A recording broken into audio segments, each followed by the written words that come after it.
Alors, un projet d'automatisation d'entreprise 100% conforme au RGPD. Je vais faire un petit cas pratique qui est super intéressant en vous montrant ce par quoi on est passé pour automatiser toute une branche de nos processus internes et en s'assurant évidemment que tout soit conforme au règlement européen en matière de protection des données à caractère personnel. Donc c'est un projet super intéressant parce qu'on fait appel à la fois à de l'IA, l'intelligence artificielle, à la fois c'est un projet qui est basé sur le cloud, il y a beaucoup de sécurité informatique qui a été réfléchi au travers de ça. Donc c'est un projet assez intéressant. Et donc c'est pour nous, vraiment, pour l'automatisation de nos processus en tant qu'organisme de formation qui sont liés à la livraison de la formation et de tous les items qui sont liés à ça. Donc voilà, je vais vous montrer de A à Z comment est-ce qu'on a fait. Alors, bon, peut-être pas de A à Z en rentrant tout dans la conformité RGPD, sinon en fait on va rester 2-3 jours ensemble, le temps d'expliquer tout le process, et c'est plutôt quelque chose qu'on voit en formation.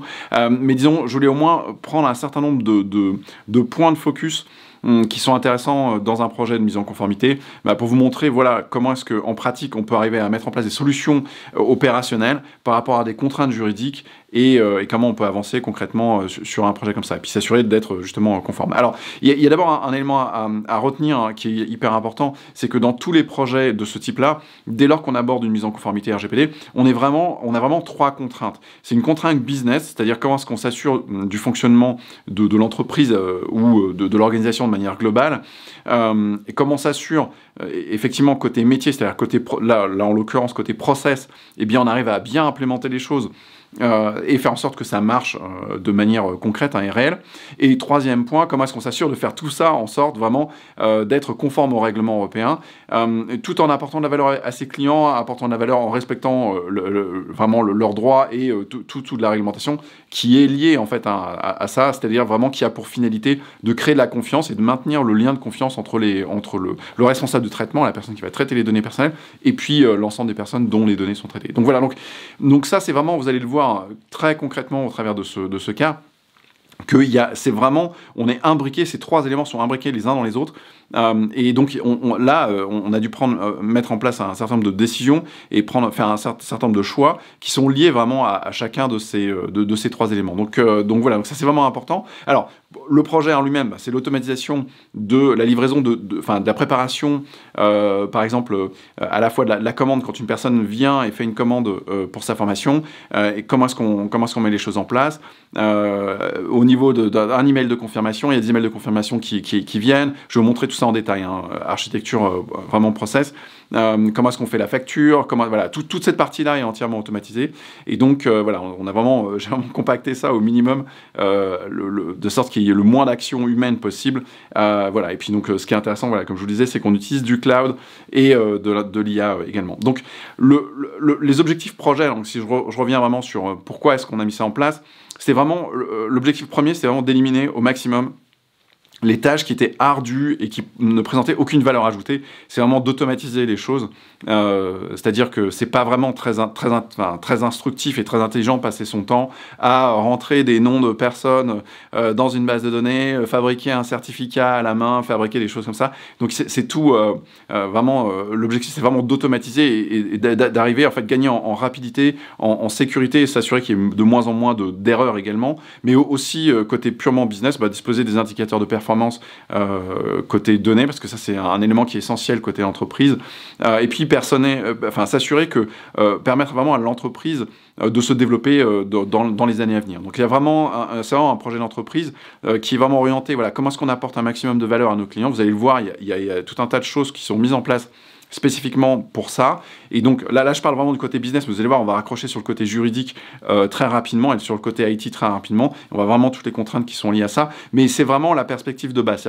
Surtout quand on part dans un projet de conformité RGPD, l'idée c'est pas de partir en disant voilà on va faire du juridique à 100% pour faire du juridique. Non, là on est vraiment dans une logique où voilà, on est dans une logique de développement d'entreprise, et comment est-ce qu'on raccroche tous les wagons ensemble pour faire quelque chose qui soit cohérent et qui permette justement, côté business, un développement tout à fait réel. Et ça, donc, à la fois en étant 100% conforme au règlement européen, mais également en étant 100% conforme à la réglementation en matière de formation, puisque là, on est organisme de formation.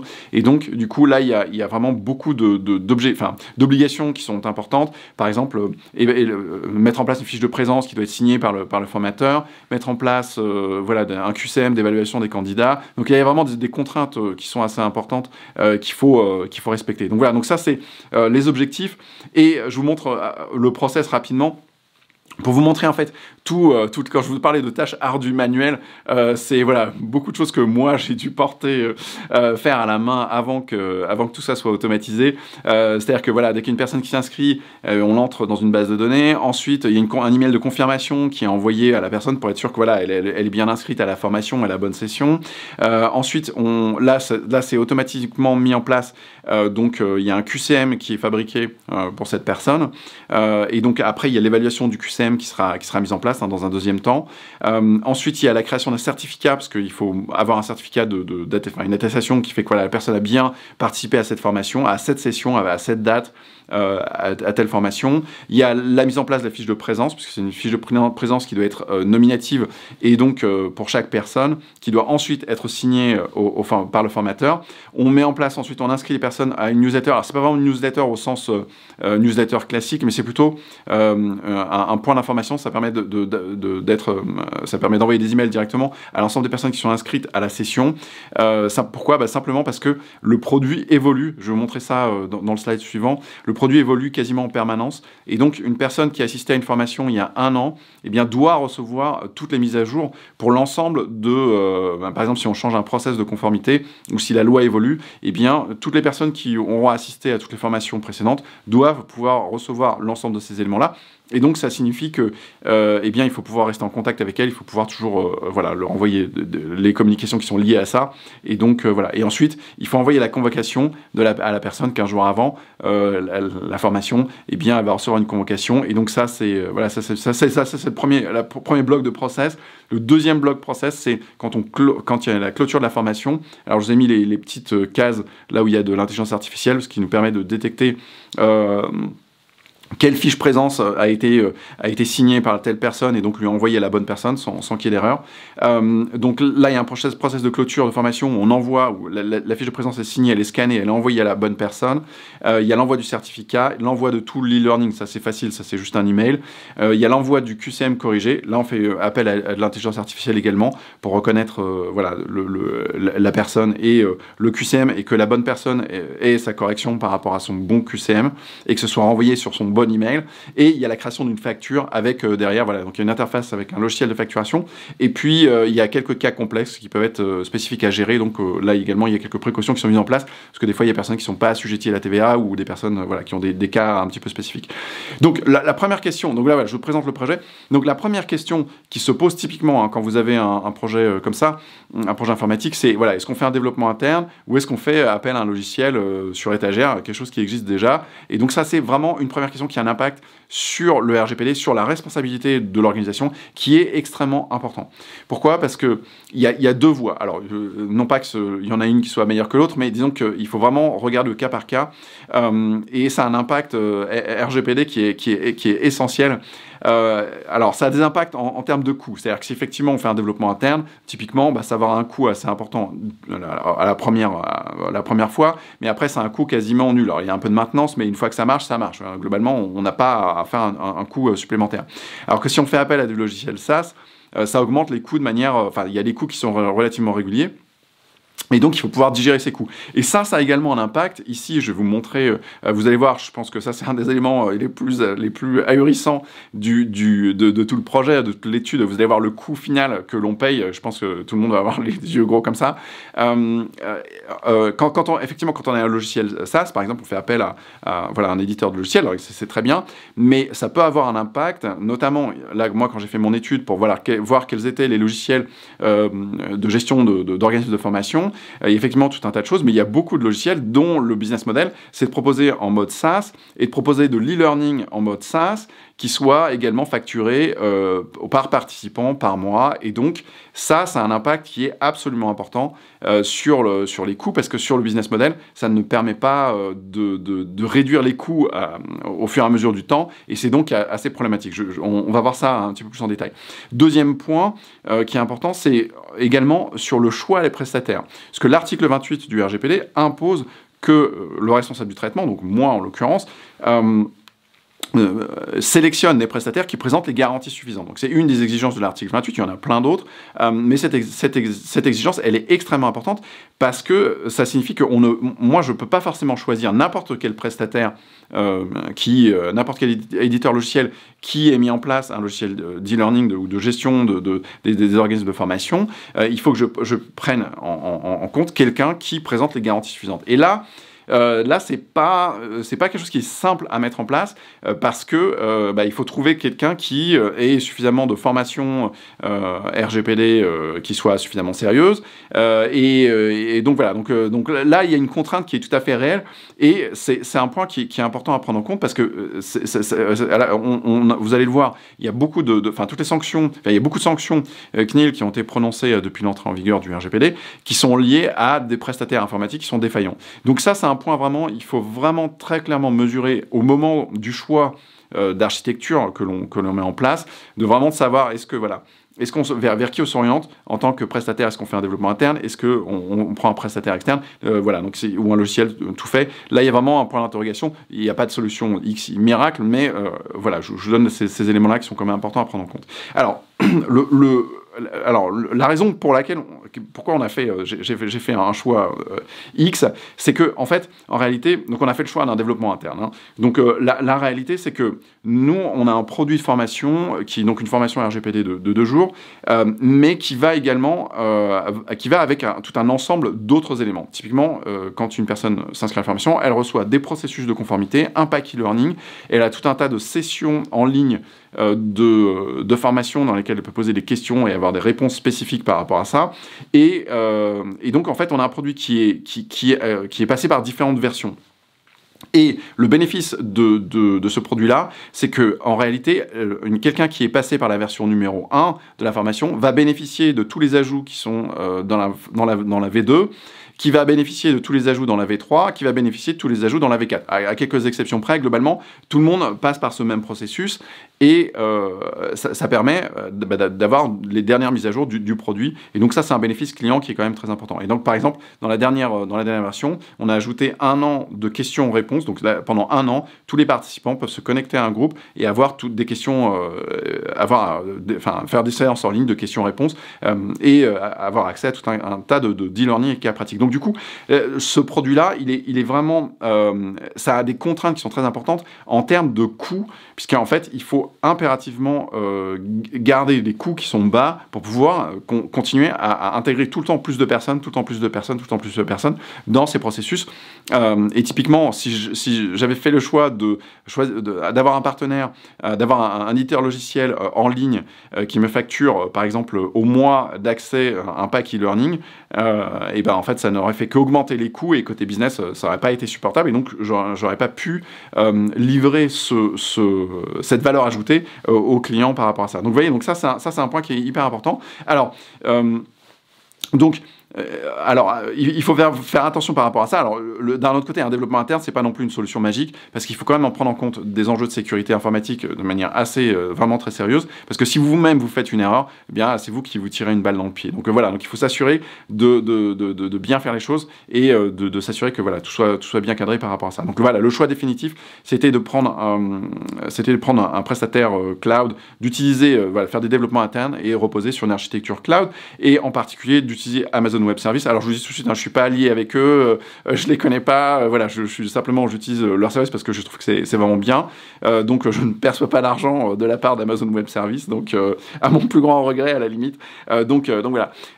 Donc le point essentiel, c'est donc ici en fait on a sélectionné Amazon Web Services en particulier pour sa conformité à l'article 28, c'est-à-dire que, quand je vous disais, voilà, quand on est responsable de traitement, quand on fait appel à un sous-traitant, on est tenu, de par le règlement européen, de s'assurer de sélectionner des sous-traitants qui présentent les garanties suffisantes. Et donc, ça c'est une obligation de l'article 28, il y en a plein d'autres. Et donc, Amazon a vraiment, enfin eux ils sont 100% conformes par rapport à ça, et donc l'avantage de ça c'est que même en fait quand on lit les contrats qui sont liés, le contrat d'Amazon Web Services, quand on va regarder vraiment si ça respecte l'ensemble des conditions, vous voyez que c'est hyper simple, il est hyper clair, c'est bien fait. Par exemple à la différence de Google, des contrats de Google qui sont quand même extrêmement longs, extrêmement difficiles à lire. Donc là, il y a quand même vraiment, ils ont simplifié les choses au maximum et ils sont vraiment conformes. Donc du coup, ça c'est vraiment bien. Je vous montre ici à l'écran une checklist que j'utilise en formation pour vérifier qu'un contrat est bien conforme. Et vous voyez là juste si je reprends chaque item dans cette checklist, et vous voyez que tout est vraiment bien fait, tout est bien organisé et c'est bien structuré. Donc ça, c'est un bénéfice énorme, ne serait-ce que voilà, par rapport à leur conformité à eux. Je sais qu'ils présentent les garanties suffisantes, je sais que tous leurs contrats sont conformes, et donc voilà, c'est quand même un impact qui est très important. Vous verrez côté coût, l'impact que ça a côté coût, c'est assez impressionnant. Alors, par rapport à cette étude de cas, je voulais prendre 3 points de focus. On va pas rentrer dans tout le process de conformité RGPD parce que je vous le disais, sinon on va passer vraiment 2 jours de minimum dessus. Et donc voilà, je voulais prendre 3 points qui sont importants, 3 points qui sont intéressants et pour lesquels on a trouvé des solutions qui sont assez intéressantes et qui sont vraiment opérationnelles. Et donc c'est l'occasion d'échanger et de partager un petit peu ça avec vous. Alors les 3 points de focus, donc c'est 1, la base légale. Alors pourquoi c'est intéressant? C'est parce que en réalité, cette base légale, souvent on entend parler du consentement. En réalité, ça s'appelle, on parle de base légale pour simplifier les choses. Et en fait, ce qui est intéressant là-dedans, c'est que cette base légale va définir les délais de conservation des données. Donc là il y a toute une mécanique en place qui est liée à la conservation des données, et notamment l'archivage, et notamment essayer de limiter les coûts au maximum et s'assurer d'un archivage à la fois sécurisé, etc. Donc il y a pas mal de contraintes de ce côté-là, on va les voir, et surtout une gestion entièrement automatisée de la conservation de ces données. Donc on va voir ça en détail. Donc deuxième point, c'est voilà, je vous disais, c'est les délais de conservation des données. Donc ça c'est très fortement en lien avec la base légale. Donc on va le voir en détail. Ensuite, il y a toute la sécurité informatique. Donc on va voir rapidement l'étude de risque. Puis je vais vous donner quelques exemples de mesures de sécurité spécifiques qu'on a mises en place par rapport au traitement par rapport à ce traitement de données à caractère personnel, notamment le chiffrement, l'authentification multifacteur et des backups sécurisés. Voilà, je vais vous montrer quelques éléments, mais encore une fois, je ne vais pas rentrer tout dans les détails de tous les éléments, en particulier dans le domaine de la sécurité informatique. Il y a certaines choses que je vais pas ouvrir, mais il y a quand même quelques exemples qui sont intéressants et quelques mesures qui sont vraiment intéressantes à voir. Donc on va voir ça de manière globale.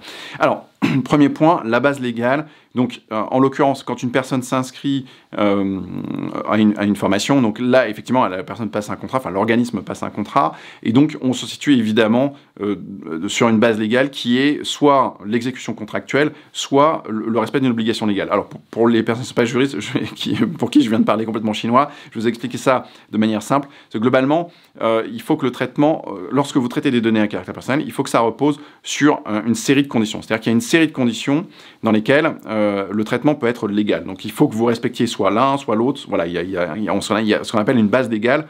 Donc il y a 6 bases légales.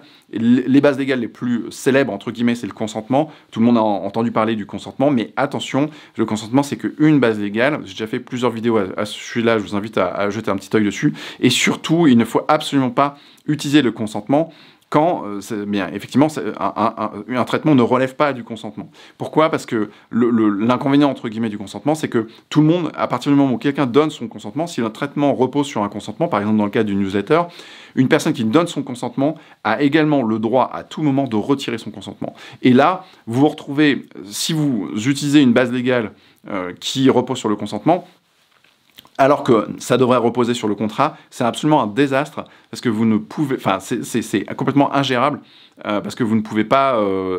si une personne retire son consentement et que vous mettez en place une facture, comment est-ce que vous voulez gérer la facturation si la personne vous dit « bah non, je ne consens pas au traitement de mes données à caractère personnel », à un moment donné, ça va poser un gros problème. Donc ici, il faut être... Voilà, alors c'est important également parce que la durée de traitement des données va dépendre de cette base légale. Donc c'est-à-dire qu'on va pouvoir traiter ces données à caractère personnel pendant une durée spécifique qui est déterminée par la base légale. Donc si c'est le consentement, bien la durée repose la plupart du temps sur à partir jusqu'au moment où la personne retire son consentement. Donc ça c'est juste cohérent. Par contre, la durée de conservation des données va dépendre.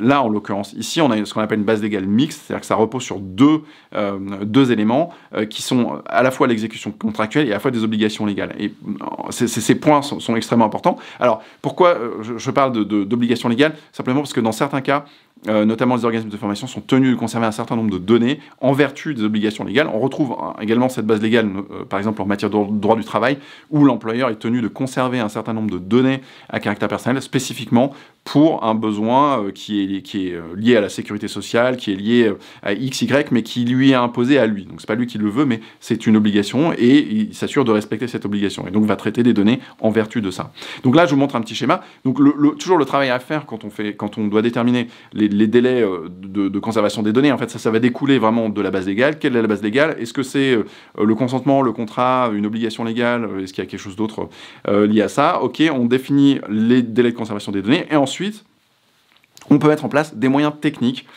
qui sont à la fois des moyens de traitement, mais également des moyens qui vont permettre de s'assurer que voilà, les données sont traitées pendant tant de temps, mais sont effacées également après une certaine durée. Et ça, c'est super important parce que dans les gros problèmes que l'on trouve quand on fait un audit et RGPD, la plupart du temps, on voit les délais de conservation des données sont absolument pas respectés. Donc faites vraiment attention à ça. Sur l'effacement des données, c'est super important à mettre en place. Donc une fois qu'on a vraiment défini ces délais, on peut commencer à travailler sur l'aspect technique. Donc là s'assurer que voilà, ce soit bien implémenté en pratique de manière matérielle. Et c'est-à-dire que, alors, dans les besoins, c'est s'assurer de la conservation sécurisée long terme des données. Donc si c'est 5 ans ou 10 ans, eh bien, il faut s'assurer que ce soit toujours disponible pendant ces délais. Il faut s'assurer également de limiter les coûts, simplement.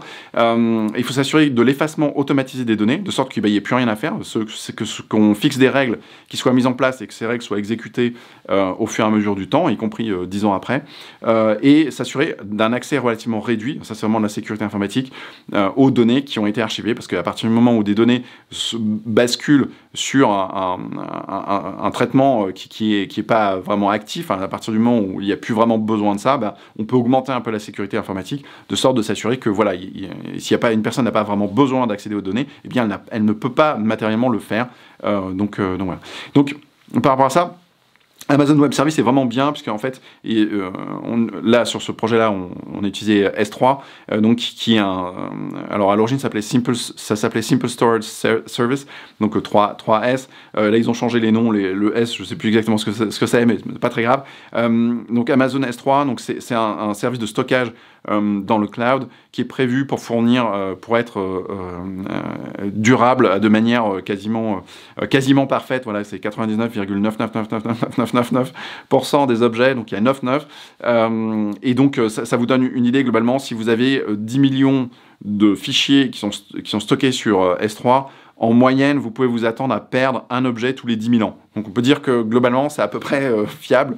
Donc, et donc eux ont un stockage de données redondant sur plusieurs supports, dans au minimum 3 endroits géographiques différents. Donc dès que vous stockez une donnée, un fichier, c'est reproduit donc sur 3 disques durs différents et dans 3 régions, dans 3 endroits différents dans une même région, étant entendu qu'une région, ça peut être par exemple l'Europe, et donc vous pouvez avoir voilà, une reproduction de l'ensemble de ces fichiers de manière sécurisée sur ces trois zones, de sorte que voilà, soit vraiment ici un objet, un fichier qui est détruit, eh bien on puisse toujours retrouver les autres. Donc il y a quand même voilà, des mesures de sécurité qui sont quand même extrêmement bien mises, enfin extrêmement solides. Par rapport à ça, nous on a mis en plus des mesures de sécurité supplémentaires. Donc on a mis en place du versionning, donc une version de chaque objet, donc chaque fichier. Donc dès lors qu'il y a un fichier qui est créé, si quelqu'un efface ce fichier, en fait il détruit pas le fichier, il crée une nouvelle version en indiquant que ce fichier est supprimé. Ça permet d'éviter en fait un effacement par erreur, simplement de dire voilà, on a fait une erreur. Si quelqu'un fait une erreur, on remplace ce fichier par un autre fichier. Au moins on conserve toutes les versions de tous les fichiers pendant les délais qui sont spécifiés. Donc Donc ça c'est bien, et en plus, bah, en fait, pour éviter tout risque et vraiment limité, il y a une duplication de l'ensemble de ces contenus sur une autre région, sur un autre compte qui est sécurisé. Donc là, ça permet vraiment d'avoir des mesures qui sont extrêmement solides de sécurité et de fiabilité par rapport à ça. Donc les objectifs ici, ok, check, c'est bon.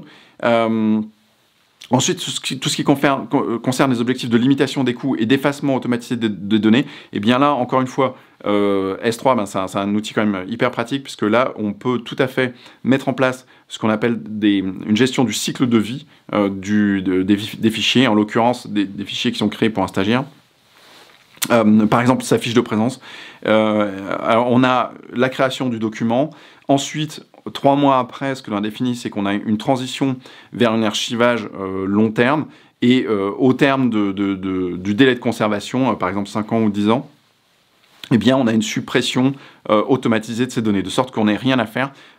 Ces règles ont été définies et c'est appliqué à l'ensemble des objets qui sont créés, l'ensemble des objets étant entendu l'ensemble des fichiers ou des dossiers ou des répertoires qui peuvent être créés pour une personne donnée. Donc voilà, je vous montre un exemple ici hein, sur la capture d'écran de comment c'est mis en place. C'est mis en place de manière très simple et surtout c'est entièrement automatisé, donc on n'a plus rien à revoir. Et donc les résultats opérationnels, alors là, vous allez vraiment rire. Donc en termes de coût, ça nous coûte 20 centimes par an. Donc je ne sais pas si vous imaginez le coût. Le coût de stockage pour l'ensemble des stagiaires sur l'année, c'est 20 centimes, tout compris, y compris alors je parle de coûts qui sont récurrents côté stockage. Je ne parle pas des coûts de développement qui sont là des coûts un petit peu différents qu'il faut également intégrer, les coûts d'études, d'analyse, de mise en place, de tests, de mise en œuvre et de mise en production du système. Ça, ce sont des coûts qui sont différents, mais vraiment pour lire, c'est voilà, une fois que ces coûts ont été mis en place, et bien après le coût récurrent qu'on a, c'est simplement du stockage et ça c'est 20 centimes par an. Donc voilà, et tout est automatisé, on n'a plus rien à faire. Étant entendu qu'on peut mettre en place en plus des politiques de restriction de données dans le temps, c'est-à-dire qu'au-delà de 3 mois, 6 mois, vous pouvez mettre en place un tag automatique sur tous les objets à 3 mois de leur création par exemple, et s'assurer que voilà, à partir de là, il n'y ait qu'une personne, je vous montre un petit exemple ici, qui est juste par exemple telle personne ou telle personne qui puisse y accéder au sein de l'entreprise. Donc voilà, donc ça c'est quand même en termes de gestion des délais de conservation, je vous donne un exemple voilà, très pratique, comment est-ce qu'on s'est mis en place avec une solution tout à fait opérationnelle. Souvent c'est une question qui revient, de savoir comment est-ce que je peux matériellement mettre ça en place. Vous voyez, même côté coût, c'est pratiquement incroyable en fait, que cette gestion côté coût, c'est faisable, en fait on peut tout à fait le mettre en place, donc c'est très sympa. Alors, troisième point, la sécurité informatique. Je vais essayer de ne pas faire une vidéo trop longue, mais donc je vais concentrer, voilà, encore une fois, alors mettre en place, faire la conformité RGPD, donc je vous ai dit, normalement, c'est une formation de 2 jours, donc on voit un certain nombre de points, et on voit un certain nombre de solutions par rapport à ces points.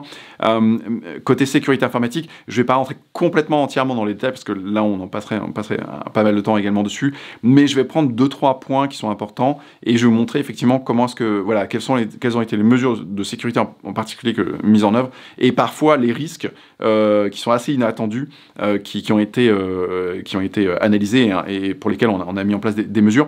Alors, dans les obligations, on reprend dès la base. Donc, le responsable du traitement, notamment, alors, lui, il a l'obligation de mettre en œuvre des mesures techniques et organisationnelles appropriées afin de garantir un niveau de sécurité adéquat par rapport au risque. Donc, adapté par rapport au risque. Donc, il y a toujours ces 2 éléments. Donc, ça signifie, en fait, in fine, que vous êtes tenu de faire une étude de risque. C'est-à-dire que vous devez d'abord commencer, on ne commence pas par mettre des mesures de sécurité, on commence d'abord par essayer de faire une analyse de risque en essayant de comprendre quels sont les risques par rapport au traitement des données à caractère personnel. Il y a toute une mécanique, je ne vais pas rentrer dedans. Ce qui m'intéresse ici, c'est qu'en plus, le règlement dit énonce un certain nombre de mesures de sécurité spécifiques. On va les voir ici, notamment, par exemple, des moyens. Alors, c'est pas les seules mesures, mais c'est celles que je vais prendre pour l'exemple.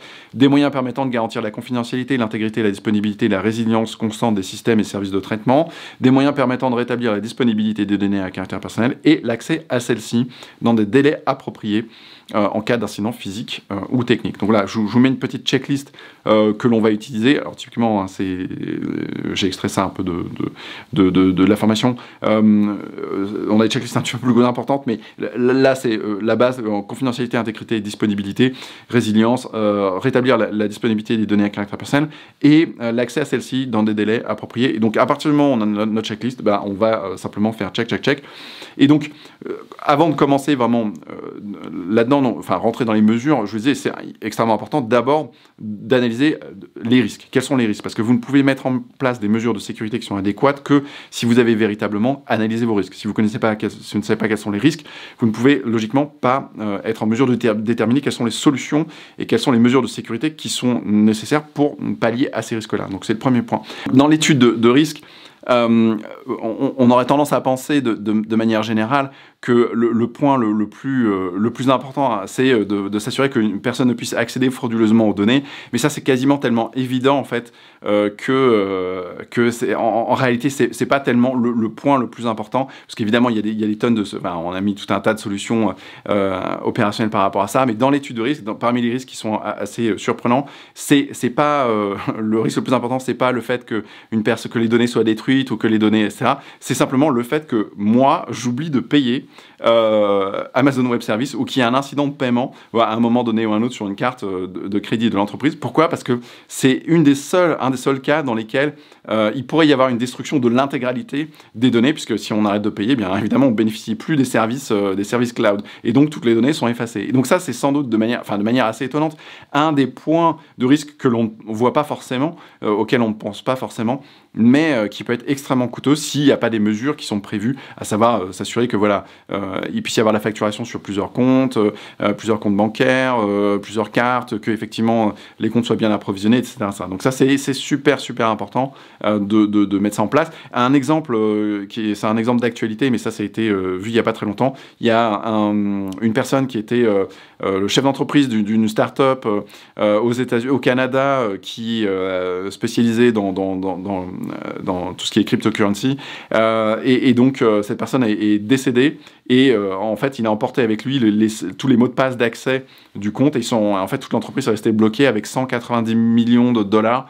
Et ils étaient jusqu'à présent, ils sont dans l'incapacité de récupérer tout cet argent parce que c'est bloqué avec lui. Donc ça fait partie des risques auxquels on ne pense pas forcément, mais qui peuvent effectivement vraiment s'avérer être catastrophiques pour l'entreprise.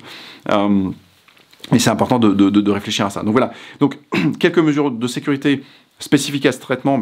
Une première en termes de chiffrement, pour prendre cet exemple-là, un chiffrement de bout en bout. Dès lors que tout au long du traitement, du traitement des données à caractère personnel, il y a du chiffrement dans toute la transmission des données.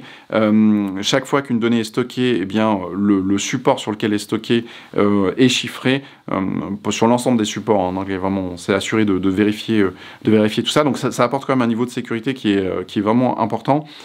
Autre point important, c'est l'authentification multifacteur. Alors ça, c'est un élément qui est extrêmement simple à mettre en place aujourd'hui. Vous avez des tonnes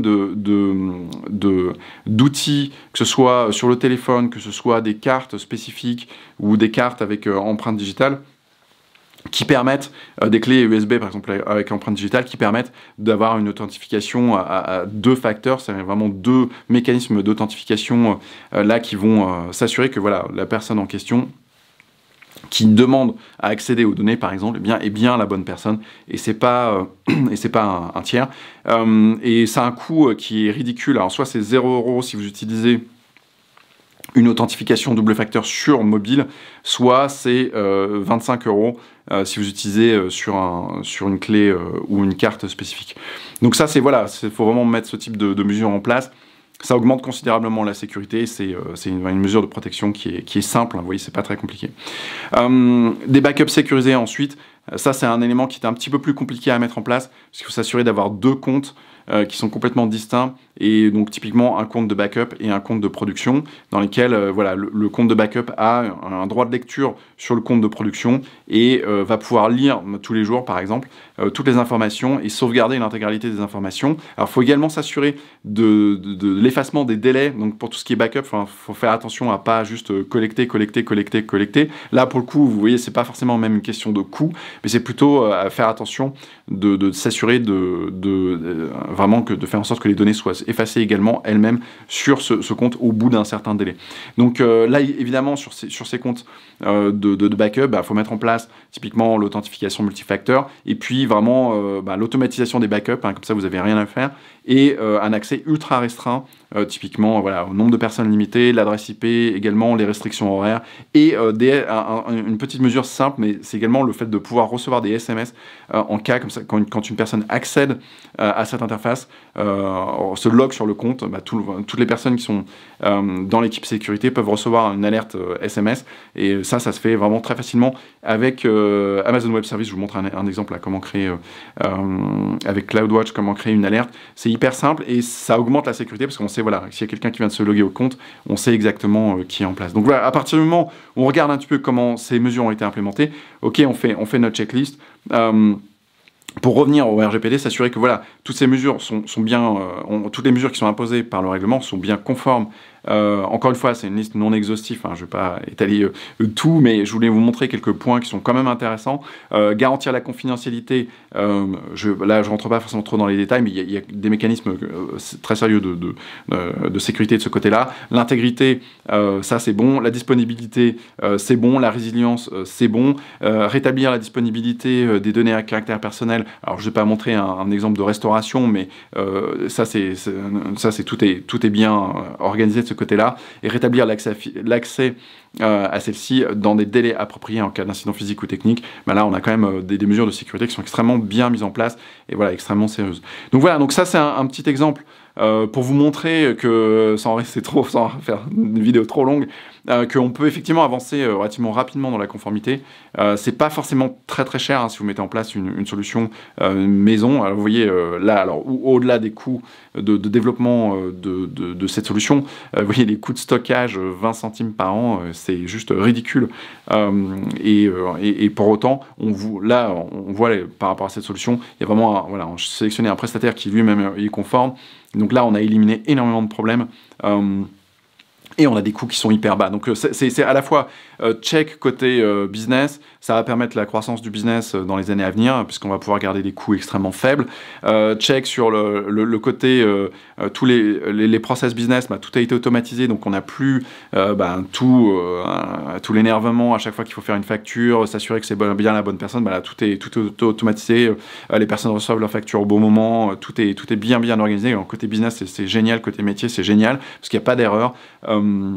Et donc voilà, il n'y a pas d'email qui a été oublié, une personne qui a été... Non, tout est bien structuré, super organisé, donc ça c'est super. C'est important d'avoir et puis côté RGPD, voilà, on est vraiment bien. On peut toujours améliorer les choses ici et là, mais globalement là, c'est quand même un très bon niveau de conformité par rapport à ça. Encore une fois, je ne vais pas rentrer dans tous les détails, mais vous voyez qu'il y a quand même pas mal de mesures qui sont assez intéressantes, qui peuvent être mises en place. Donc voilà, donc c'est important d'avoir les bons process en place. Pour la formation RGPD, si c'est un sujet pour vous, je vous invite à jeter un œil sur l'offre. Voilà, c'est une formation qui se passe pendant 2 jours à Paris. Et puis il y a le produit vraiment hyper bien. Vous avez vraiment des processus précis, des checklists, des exemples de contrats commentés, détaillés. Vous avez vraiment tout ce qu'il faut de ce côté-là. Des sessions live en questions-réponses. Et là, on a ajouté 1 an de sessions questions-réponses. Donc pendant 1 an, là, tous les participants, à la date où je fais cette vidéo, là, tous les participants peuvent avoir accès tous les mois à une session questions-réponses en ligne. Voilà, donc c'est quand même énormément de valeur. Voilà, donc c'est quelque chose qui marche. Tout le monde en est vraiment très content. J'ai des tonnes de témoignages de clients qui sont hyper heureux de dire c'est vrai, c'est opérationnel, ça marche. Des personnes qui sont venues en formation avant, qui disent voilà, j'étais déjà dans 2-3 formations, mais là c'est vraiment le truc qui m'a permis de débloquer tout et de vraiment commencer à bosser sérieusement. Et des tonnes de personnes des consultants qui ont monté un business après avoir fait cette formation. Donc voilà, c'est vraiment un produit vraiment très bien. Donc si c'est un sujet pour vous, n'hésitez pas à aller jeter un petit œil dessus. Et si vous avez des questions, n'hésitez pas à m'envoyer un petit email. Et si vous n'êtes pas abonné, abonnez-vous à la chaîne, ça vous permettra d'apprendre des tonnes de choses. Voilà, j'espère vous retrouver à bientôt. Ciao, ciao!